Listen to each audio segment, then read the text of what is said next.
Hello friends, आज की इस वीडियो में हम पढ़ेंगे कि भारत में नोट कौन छापता है और कहाँ छपते हैं और सिक्कों की कहाँ ढुलाई होती है और कौन करता है, कौन इसको कंट्रोल करता है। आरबीआई एक्ट 1934 की सेक्शन 22 के अकॉर्डिंग आरबीआई को नोट छापने का लीगल राइट्स है। आरबीआई नोट छापता है और जहाँ पर नोट छपते हैं उसे हम प्रिंटिंग प्रेस कहते हैं।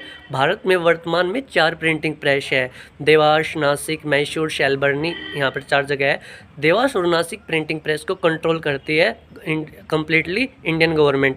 इंडियन गवर्नमेंट में एक कंपनी आती है जिसका नाम है SPMCIL, securities printing and minting corporation of India limited. और मैसूर और शालबर्नी प्रिंटिंग प्रेस को कंट्रोल करते हैं completely reserve bank of India. Reserve bank of India के अंतर्गत भी एक कंपनी आती है जिसका नाम है BRNMPACL, भारतीय रिजर्व मुद्रण प्राइवेट लिमिटेड कंपनी, ये छापती है। और भारत और आरबीआई को सिक्का छापने का अधिकार नहीं है। क्यों? क्योंकि सिक्का अधिनियम 2011 के अनुसार सिक्के की ढलाई करने का अधिकार वो इंडियन गवर्नमेंट का है। याद रखना दोस्तों, सिक्के की छपाई नहीं होती है, सिक्कों की ढलाई होती है। और जहाँ पर ढलाई होती है उसे मिंट या टक्सला कहते हैं। वर्तमान में भारत में 4 टक्सला है, 4 मिंट है। मुंबई, हैदराबाद, नोएडा, कोलकाता, यहाँ 4 जगह सिक्कों की ढलाई की जाती है। और इसका जो कार्य है वो इंडियन गवर्नमेंट के अंतर्गत ही, इंडियन गवर्नमेंट के अंडर ही आता है। और इसको भी जो रेगुलेट करते हैं वो SPMCIL करती है। इस प्रकार से नोट भारत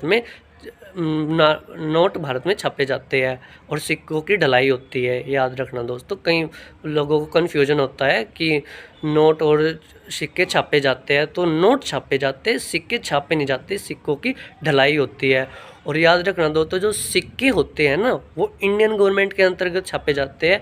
सिक्का अधिनियम 2011 के अनुसार अधिकतम भारत सरकार 1000 रुपये तक का सिक्का छाप सकते हैं। ये इंडियन गवर्नमेंट के पास राइट है। और जो सिक्के होते हैं वो 3 धातु से मिलकर बनते हैं, जिंक, निकल, कॉपर। इसको हम क्लेड कॉइन भी बोलते हैं। इसीलिए किसी भी कॉइन की 2 वैल्यू होती है। एक होती है उसकी फेस वैल्यू, जो उस पर अंकित रहती है, उस पर लिखी हुई रहती है, वो उसकी फेस वैल्यू। और हर सिक्के की आंतरिक मूल्य होता है, इंटरनेशिक मूल्य होता है, जो जिस धातु से मिलकर बने गए हैं उसका मूल्य होता है, उसे हम आंतरिक मूल्य कहते हैं, इंटरनेशिक वैल्यू कहते हैं। जब हम फेस वैल्यू में से इंटरनेशिक वैल्यू को घटा देते हैं तो इससे हमारा सीनियोरेज आता है, इसे हम सीनियोरेज कहते हैं।